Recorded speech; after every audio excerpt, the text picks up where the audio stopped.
Magandang tanghali Luzon, Visayas at Mindanao. Narito na ang nagkakaisa at pinakamalawak na pagbabalita. Sa pangunguna ng Presidential Communications Office na kinabibilangan ng Philippine Information Agency, Philippine News Agency, Presidential Broadcast Service, IBC at PTV, mula sa IBC 13, ako po si Princess Jordan. Ihahatid namin ang mga komprehensibo at mahalagang balita mula sa iba't ibang bahagi ng bansa. Mula naman sa PTV, ako si Alan Francisco. Ito ang Balitang Pambansa.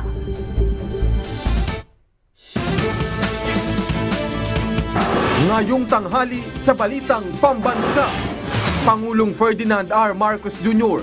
na mahagi ng tulong sa mga biktima ng bagyo sa Bicol Region. Libo-libong magsasaka, mangingisda at apektadong pamilya kabilang sa natulungan. Pangulong Marcos, tiniyak ang mabilis na pagbangon ng mga lugar na sinalanta ng bagyo sa rehiyon ng Bicol, paggawa ng masusi at maagap na solusyon sa epekto ng kalamidad, ipinag-utos ng Pangulo. Dalawang malaking flood control projects, pinagtibay ni Pangulong Marcos. Mga naturang proyekto, tutugon sa problema sa pagbaha sa Metro Manila at karatig probinsya. Iba't ibang ahensya ng pamahalaan, puspusa ng paghahanda sa epekto ng Bagyong Marce, pagbabago ng direksyon ng Bagyong Marce, kabilang sa pinaghahandaan. At malaking bilang ng mga Pilipino nagkaroon ng trabaho nitong Setyembre ayon sa Philippine Statistics Authority. Una sa ating mga balita, higit 50 milyong pisong halaga ng tulong at serbisyo ang ipinamahagi ni Pangulong Ferdinand R. Marcos Jr. sa mga kababayan nating nasalanta ng Bagyong Christine sa Camarines Sur. Tiniyak naman ng Pangulo ang pagbangon ng Bicol Region mula sa epekto ng bagyo sa lalong madaling panahon. Si Kenneth Pasyente ng PTV sa Balitang Pambansa Live. Kenneth. Alan, matapos nga ang halos mahigit isang linggo, muling bumalik dito sa Camarines Sur si Pangulong Ferdinand R. Marcos Jr. para magpaabot ng tulong sa mga kababayan nating magsasaka at mangingisda na naapektuhan ng Bagyong Christine. Mismong ang Pangulo ang nagpaabot ng tulong sa mga piling benepisyaryo kung saan nasa halos 5,000 magsasaka at mangingisda mula sa iba't ibang bayan ng Camarines Sur na sinalanta ng Bagyong Christine ang nakatanggap ng ayuda mula sa pamahalaan. Aabot sa 50 milyong pisong halaga ng financial assistance ang ipinaabot ng Office of the President kung saan tig 10,000 piso ang natanggap ng mga ito. Ayon sa Pangulo ay dagdag tulong ito para makabangon silang muli. Muli namang binigyang diin ng Chief Executive na patuloy na magpupursige ang pamahalaan para maibalik sa normal ang mga naapektuhang lugar sa Bicol Region. Kasabay niyan ang pagbibigay diin niya sa pangangailangan ng proactive na approach para maiwasan na ang malawakang pagbaha, bunsod na rin ng climate change. Nagbigay direktiba rin ang Pangulo sa mga kinaukulang ahensya ng pamahalaan gaya ng DPWH na bumuo ng mga estratehiya para hindi na maulit pa ang nangyaring matinding pagbaha sa Bicol Region. Kabilang din sa naging tagubilin ng Pangulo ang pagbabago sa master plan ng Bicol River Basin Development Program Project para maiangkla ito sa nagbabagong panahon. Alan, bukod nga sa tulong na yan ng Office of the President, nagpaabot din ng tulong ang Agriculture Department gaya ng binhi at pataba, gayon din ng financial aid at indemnity checks mula sa Philippine Crop Insurance Corporation. At yan na muna ang latest. Balik sa iyo, Alan. Maraming salamat, Kenneth Pasyente. Mula naman sa Camarines Sur, diretso si Pangulo Ferdinand R. Marcos Jr. sa Legazpi, Albay para mamahagi rin ng ayuda kung saan nasa 5,000 magsasaka, mangingisda at pamilya ang makatatanggap ng pinansyal na tulong at serbisyo. Si Clazel Pardilla ng PTV sa Balitang Pambansa. Clay? Yes, Princess, muling naghatid ng tulong si Pangulong Ferdinand R. Marcos Jr. sa libo-libong biktima ng Bagyong Christine dito sa Bicol Region. Yan ay para mabilis na makabangon mula sa hagupitang Bagyong Christine sa Albay na naapektuhan ng Bagyong Christine. 5,000 magsasaka, mangingisda at pamilya ang nakatanggap ng tig 10,000 pisong tulong. Ipinagkaloob o nagkaloob din ng TESDA ng papalo sa 80 million pesos na halaga ng scholarship grant at training support fund para sa mga biktima ng sakuna. Ikinatuwa, Princess, ni Albay Acting Governor Glenda Ong Bongao ang pagbisita ni Pangulong Marcos. Aniya, 2 linggo pa lamang siya bilang gobernador ay 2 beses na niyang nakita ang presidente na nag-aabot ng tulong para sa mga biktima ng sakuna. Nakaraning bumisita si Pangulong Marcos sa mga evacuation centers sa Bulat, Naga City kung saan tinutukan niya ang mabilis sa paghatid ng relief goods at rescue operation para mailigtas ang ating mga kababayan na naipit sa baha at pagguho ng lupa. Una na rin naghatid ng 130 million pesos sa iba't ibang tulong sa Albay, Camarines Sur at Naga. At sa pagkakataong ito, nakapokus ang presidente para tulungan makarecover ang ating mga magsasaka at mangingisda. Alam niya ng presidente ang hirap ng ating mga magsasaka at mangingisda na nasira ang kabuhayan dahil sa kalamidad. Bukod dyan, tinututukan ni Pangulong Marcos ang solusyon sa mga problemang maaring lumitaw dahil sa climate change. Inatasan ng pamahalaan ng DPWH na gumawa ng mga dekalidad, ligtas at matibay na infrastruktura. Makukumpleto na sa susunod na taon ang detailed engineering design ng Bicol River Basin Development Program na inaasahang sasalo sa tubig ulan at makatutulong na maibsan at maiwasan ang pagbaha sa Bicol Region. Pinadali rin ang akses sa pondo ng NDRRMC para magamit sa panahon ng emergency at muling naglaan ng pondo para sa Quick Response Fund para matiyak ang walang patid na tulong sa mga biktima ng sakuna. Yan muna ang latest mula rito sa Legazpi Albay. Balik sa Princess. Maraming salamat, Clazel Pardilla. Lubos-lubos naman ang pasalamat ng ating mga kababayan sa Albay sa natanggap nilang tulong mula kay Pangulong Ferdinand R. Marcos Jr. Lalo't nasalanta ng nagaang bagyo ang kanilang kabuhayan. Si Gary Carl Carillo ng Radyo Pilipinas sa Balitang Pambansa. Sinamantala ni Nanay Salve ang sikat ng araw sa pagbibilad ng kanyang mga pananim na palay matapos itong mabasa at mahaluan ng putik dahil sa pananalasa ng nagdaang bagyong Christine.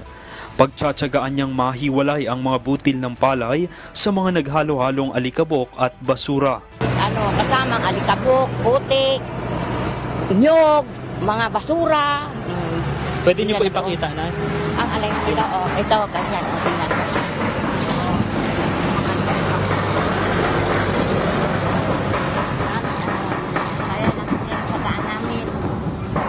Ano po yun, Nay? Nagtsaga kami mag-ani, kahit ganito may mga putik. Pwede pa naman niya mapakinabangan. Ipinagpapasalamat naman ni Tatay Salvador na naka-insure ang kanyang pananim na palay sa Philippine Crop Insurance Corporation. Report na po namin sa sa DA. Naka-insured naman na to sa DA. Ilan lamang sina Nanay Salve at Tatay Salvador sa libo-libong magsasaka sa Bicol na naapektuhan ng kabuhayan dahil sa pananalasa ng bagyong Christine. Dahil dito, nakatakdang pangunahan ni Pangulong Ferdinand R. Marcos Jr. ang pamamahagi ng 10,000 pisong ayuda mula sa programang Presidential Assistance to Farmers, Fisherfolks and Families sa 10,000 kwalipikadong benepisyaryo mula sa mga probinsya ng Albay at Camarines Sur simula bukas. Ayon kay Department of Agriculture Bicol spokesperson Lovelia Guarin, ang mga kwalipikadong benepisyaryo ay rehistrado sa Registry System for Basic Sectors in Agriculture na naapektuhan ng kanilang kabuhayan dahil sa pananalasa ng mga nagdaang bagyo sa Bicol Region. Ang mga kwalipikadong beneficiaries po ng Presidential Assistance to Farmers and Fisherfolk ay yung mga nakalista po sa RSBSA na magsasaka na lubhang naapektuhan ang kanilang mga sinasaka at wala na po talagang pag-asang makarecover pa yung kanilang mga pananim. Sila po ay makakatanggap ng 10,000 pesos cash assistance simula bukas.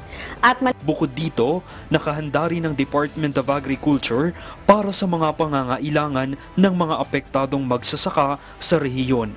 Sa DA Bicol Regional Office naman po ay nakahanda ang ating seed reserve para sa mga ganitong kalamidad. Mayroon po tayong 4,000 bags certified seeds na may 20 kilos ang bawat sako. This is good for 2,000 hectares. Para naman sa rice seed growers na naapektuhan ng bagyo, may reserba po tayong 383 bags registered seeds which is good for 191 hectares. Onset na din po ng ating dry season cropping kaya available na din po ang ating hybrid dry seeds. And meron po tayong 56,000 bags para sa 6 na probinsya ng Bicol. May katapat na din po itong fertilizer assistance in a form of discount voucher. May mga nakahanda din po tayong vegetable seeds at drugs and anti-stress biologics for our livestock. Sa tala ng Department of Agriculture Bicol, pumalo sa mahigit 2 bilyong pisong halaga ng pinsala ang iniwan ng Bagyong Christine sa rehiyong Bicol. Mula sa Radyo Pilipinas Albay, Gary Carl Grillo para sa Balitang Pambansa. Nakahanda na ang halos 1 milyong family food packs ng Department of Social Welfare and Development DSWD sa mga lugar na maapektuhan ng Bagyong Marce. Ayon sa DSWD, mayroong stockpile ng family food packs na nakahanda ng ibahagi sa buong Pilipinas, partikular na sa mga bayan o lalawigan na dadaanan ng kalamidad. Tinataya namang nasa 300,000 ng family food packs ang nakahanda ng ipamigay sa Northern Luzon. Ito'y base sa Predict tool na gamit ng kagawaran para malaman kung ilan ang pamilya na maapektuhan ng bagyo. Base sa isinagawang pagpupulong kasama ang National Disaster Risk Reduction and Management Council o NDRRMC. Naka-fully activated na ang ilang mga hub sa bayan, partikular na ang nasa Central Luzon. Bukod pa ito sa mga repacking stations sa Visayas at Pasay City. Samantala, patuloy pa rin ang kagawaran sa kanilang ipamahagi ng family food packs at tulong sa mga nasalanta ng Bagyong Christine at Leon nitong mga nakaraang linggo. Narito naman po ang update sa Bagyong Marce. Sa ngayon ay nananatili po sa typhoon category ang Bagyong Marce. Ang bagyo ay huling namataan sa layong 315 kilometers east ng Apari, Cagayan. May tagal na lakas ng hangin na 150 kilometers per hour at pagbugso na umaabot sa 185 kilometers per hour. Ito'y kumikilos west-northwestward sa bilis na 10 kilometers per hour. Dahil dito mayroon na tayong tropical cyclone wind signal number 3 sa northeastern portion ng mainland Cagayan, partikular sa Santa Ana, habang signal number 2 sa Batanes, Babuyan Islands, northern portion ng mainland Cagayan at northern portion ng Apayao. Signal number 1 naman po sa Ilocos Norte, Ilocos Sur, Abra, nalalabing bahagi ng Apayao, Kalinga, Mountain Province, Ifugao, bahagi ng Benguet, Quirino at Aurora. Batay sa track ng Bagyong Marce, posible pong maglandfall ang bagyo sa Babuyan Islands habang posible itong lumabas ng Philippine Area of Responsibility sa Biyernes ng gabi. Sa Metro Manila at nalalabing bahagi ng bansa, asahan naman ang mainit at maalinsangang tanghali hanggang hapon kung saan mataas ang tsansa ng pag-ulan, dulot yan ng localized thunderstorms.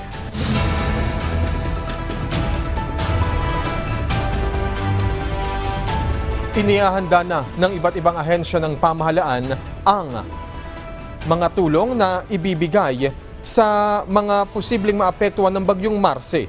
Kabilang din sa pinaghahandaan ng posibleng pagbago ng direksyon ng bagyo. Si Bernard Ferrer ng PTV sa Balitang Pambansa. Alan na ihanda na ng iba't ibang ahensya ng pamahalaan ang kanilang kagamitan sakaling magpatupad ng rescue operations sa daraanan ng Bagyong Marce. Kasabay nito, nanawagan sila sa publiko ng kooperasyon upang maiwasan na may mapahamak sa panahon ng kalamidad. Puspusan ang ginagawang paghahanda ng iba't ibang ahensya ng pamahalaan sa Bagyong Marce. Sa katunayan, naghanda ang Department of Social Welfare and Development o DSWD ng 1.3 million family food packs sa mga lugar na posibleng daanan ng bagyo. Laman ng bawat isang family food pack ang 6 na kilo ng bigas, 10 canned goods, 3-in-1 coffee at choco malt drink. Tiniyak ng DSWD na sapat ang kanilang stockpile sakaling kailanganin sa iba pang lugar. Inatasan naman ng Department of National Defense o DND ang local government units na magpatupad ng forced evacuation sa mga lugar na mahirap marating ng mga rescuer. Ayon kay Defense Secretary Gilberto Teodoro Jr., mahalagang maagap na pagkilos upang matiyak ang kaligtasan ng publiko, lalo na sa mga liblib na lugar. Mainam anya kung magkakaroon ng centralized point ang LGU kung saan maaring dalhin ng tulong tulad ng relief goods. Nais ng Defense Department na magkaroon ng maayos sa sistema sa evacuation centers. Nanawagan din sila sa mga barangay na tumulong sa information dissemination. Nakahanda na rin ang assets ng Armed Forces of the Philippines o AFP para sa kanilang emergency response sa bagyo. Naka-heightened alert ang Philippine Coast Guard o PCG, partikular sa Northern Luzon kung saan inaasang tatama ang bagyo.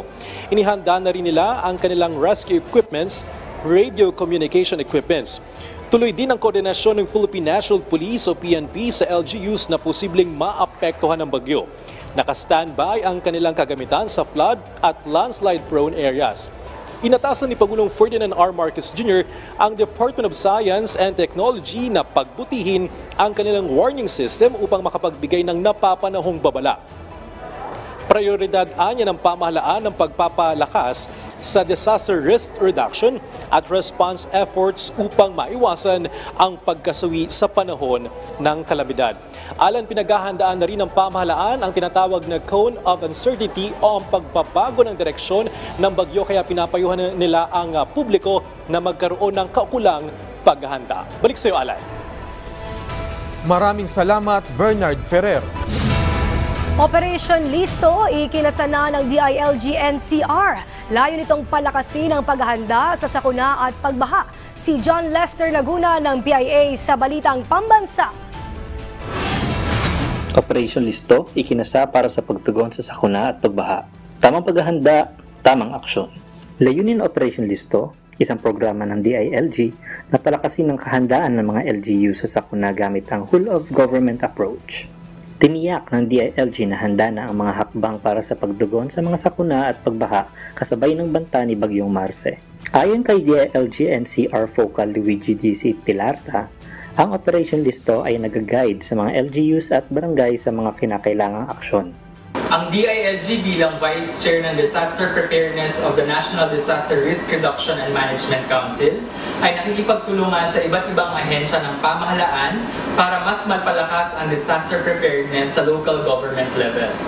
Nagsimula bilang isang national advocacy program para sa pagsasagawa ng isang ligtas at resilient na pamayanan sa panahon ng kalamidad. Ang Operation Listo ay kinalaunan na naging capacity development program na para sa disaster risk reduction and management, climate change adaptation and mitigation and resilience. Ang Bagyong Marce ay inaasahang mas lalakas pa habang ito ay bumabaybay sa karagatan ng Philippine Sea at tatama sa kalupaan sa Webes, partikular sa Cagayan. Subalit wala itong direktang epekto sa Kamaynilaan, inaasahan na magiging maulap ang panahon at makararanas ng panakanakang pag-ulan na dulot ng mga localized thunderstorms sa hapon at sa gabi. Kung pagbabatayan ang forecast ng Pag-asa, hindi sakop ng Critical Preparedness Action Level or CPA level ng Operation Listo for typhoon ng Alpha, Bravo o Charlie. Ngunit upang mabigyan ng sapat na kaalaman ang lahat, ang CPA level ay magbubukod batay sa mga kategoryang ito. Halimbawa, ngayong may banta ng bagyo, kasama ang activation ng Operation Listo at ang monitoring ng Critical Typhoon Track o HOTDOG. Sa Alpha, nagiging aktibo ang mga hakbang kapag ang bagyo ay nasa Philippine Area of Responsibility. Tinitiyak ng lokal na pamahalaan ang kahandaan ng kagamitan at tauhan. Sa Bravo, nagsasagawa ng preemptive evacuation ang mga LGU para sa mga mapanganib na lugar at nag-uulat sa DILG. Sa Charlie, kinakailangan ang mandatory evacuation at kompleto ang deployment ng emergency response teams. Sa ilalim ng nasabing programa, nabuo ang mga hazard-specific disaster preparedness manuals kung saan nakapaloob ang mga institutionalized local protocols na maaaring makatulong upang mas maging handa ang mga LGUs at ang ating mga komunidad. Layunin ng Operation Listo Manual na i-standardize ang mga protocol para sa maagang paghahanda at pagtugon sa mga banta ng climate change at iba pang hazards. Mula sa Philippine Information Agency, National Capital Region, ako si John Lester Laguna para sa Balitang Pambansa. Puspusan pa rin ang isinasagawang pagbibigay ng tulong ng mga kagawaran ng pamahalaan sa mga kababayan nating naapektuhan ng nakaraang mga bagyo.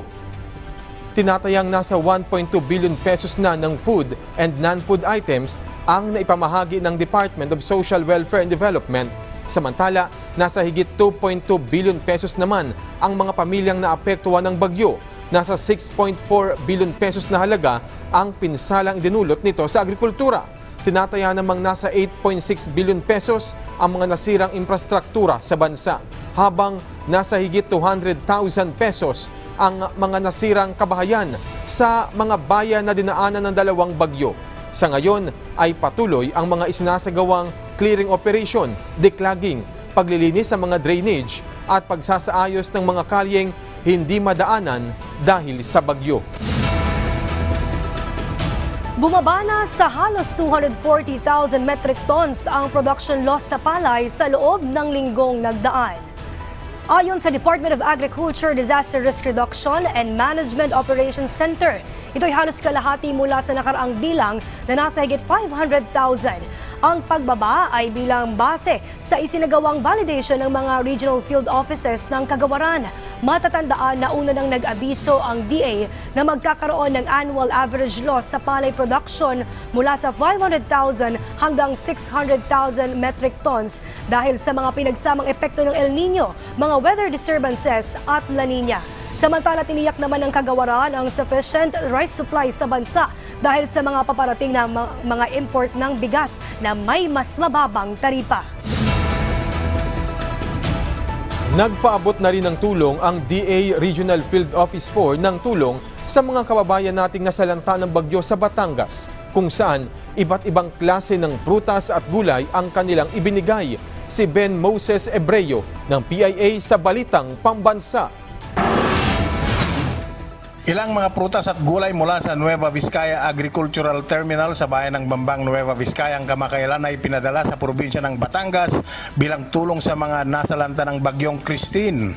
Ayon kay NVAT General Manager Gilbert Cumila, ang 7,000 kilos ng agricultural products ay ipinadala sa Department of Agriculture Regional Office 4 upang maibigay ito sa bayan ng Talisay, Laurel at Agoncillo sa Batangas at maibigay ito sa mga mamamayan na nasalanta ng nasabing bagyo. Kabilang sa mga produktong ipinadala ang 3,140 kilos ng kalabasa, 950 kilos ng sayote, 747 kilos ng kamote, 683 kilos ng talong, 1,516 kilos ng pipino, 453 kilos ng saging, 17 kilos ng lemon, 97 kilos ng pomelo, 24 kilos ng papaya at 93 kilos ng carrots. October 29, kit nag-mobilize kami kit in almost 3 hours kit adumit ki in-donate the traders dito umabot nga 5,500. Dagdag pa ni NVAT General Manager Cumila na ang tulong ay napagpasyahan ng kanilang Board of Directors bilang suporta sa DA at alinsunod sa kanilang Corporate Social Responsibility Program. Ang NVAT sa Barangay Almaguer North, Bambang, Nueva Vizcaya ay bagsakan ng iba't ibang prutas at gulay mula sa mga magsasaka sa lalawigan. Mula rito, ang mga produkto ay ipinamamahagi sa iba't ibang pamilihan sa bansa. Mula sa Philippine Information Agency Nueva Vizcaya, Ben Moses Ebreo, Balitang Pambansa. Inaasahang matutugunan na ang problema sa pagbaha sa Metro Manila at Calabarzon. Kasunod yan ang inaprobahang dalawang malaking flood control projects ni Pangulong Ferdinand R. Marcos Jr. Si Kenneth Pasyente ng PTV sa Balitang Pambansa. Sa harap ng hamon ng climate change, mas pagtutuunan pa ng pansin ng pamahalaan ang dalawang pangunahing flood control project sa bansa. Sa ika-22 NEDA Board meeting na pinangunahan ni Pangulong Ferdinand R. Marcos Jr., inaprubahan nito ang pagpapalawig pa ng konstruksyon at iba pang adjustment ng Cavite Industrial Area Flood Risk Management Project at Pasig Marikina River Channel Improvement Project Phase 4. Ayon sa Presidential Communications Office, inaprubahan ng board ang dagdag na project cost ng Cavite Industrial Area Flood Risk Management Project mula sa dating 9.891 billion pesos na ngayon ay nasa mahigit 22 billion pesos na. Ayon sa Pangulo, mas matututukan ang kakayahan ng istruktura sa nagbabagong panahon, gayon din ang pabahay sa mga maaapektuhang lugar. Dagdag pa niya na talagang tataas ang pondo kasunod ng adjustment pero pasok pa rin naman anya ito sa guidelines. Inaprubahan din ng board ang pagpapalawig ng implementasyon ng proyekto mula Abril ngayong taon hanggang sa Setyembre ng 2029. Gayon din ang ilang kailangang gawin sa proyekto gaya ng pagpapalawak ng diversion channels at karagdagang mga drainage. Inadjust din ang loan reallocation ng proyekto na may kabuuan na 1.042 billion Japanese yen mula sa consulting services at contingencies. Sa ngayon, nasa 44% na ang physical accomplishment ng proyekto at aabot na sa 35% ang na-disburse na pondo para rito. Lain ng proyekto na mabawasan ang epekto ng baha sa San Juan River Basin at Maalimango Creek Drainage Area sa Cavite. Lusot na rin sa board ang mahigit 57 billion pesos na project cost para sa Phase 4 ng Pasig-Marikina River Channel Improvement Project. Palalawigin din ang implementasyon nito mula December 25, 2025 hanggang March 2031. 3.363 billion Japanese yen na realokasyon naman ang inaprubahan ng board para rito, kasama na ang supplemental loan na 45.759 billion Japanese yen. Ipinaabot din ng Pangulo na dapat matutukan ang disenyo ng proyekto na nakaangkla sa nagbabagong panahon ng maiwasan ang spillover ng Marikina River. Bagay na tiniyak namang tutugunan ng DPWH. Target ng proyekto na mabawasan ang pag-apaw ng Pasig-Marikina River sa panahon ng bagyo, kung saan magbebenepisyo ang maraming lugar sa Metro Manila at karatig na probinsya. Binigyang diin ng Chief Executive na sa pamamagitan ng hakbang na ito, mas mapoprotektahan ang maraming buhay at masisiguro ang progreso nang hindi nakokompromiso ang kaligtasan ng nakararami. Naaprubahan din sa pulong ng NEDA Board ang implementasyon ng Philippine International Exhibition Center Project. Gayon din ang pagkuha ng 40 units ng fast patrol crafts na popondohan naman sa ilalim ng Official Development Assistance. Mula PTV, Kenneth Pasyente, Balitang Pambansa. Patuloy na gumaganda ang lagay ng trabaho sa Pilipinas. Batayan sa datos ng Philippine Statistics Authority, nito lamang nakaraang buwan ng Setyembre ngayong taon. Sa datos ng PSA, bumaba sa 3.7% ang unemployment rate ng bansa mula sa 4.5% noong nakaraang taon sa kaparehong buwan at sa 4.0% rin na naitala noong August 2024. Katumbas ito ng 1.89 milyon na walang trabaho na mas mababa kumpara sa 2.26 milyon noong nakaraang September 2023 at 2.07 milyon noong August 2024.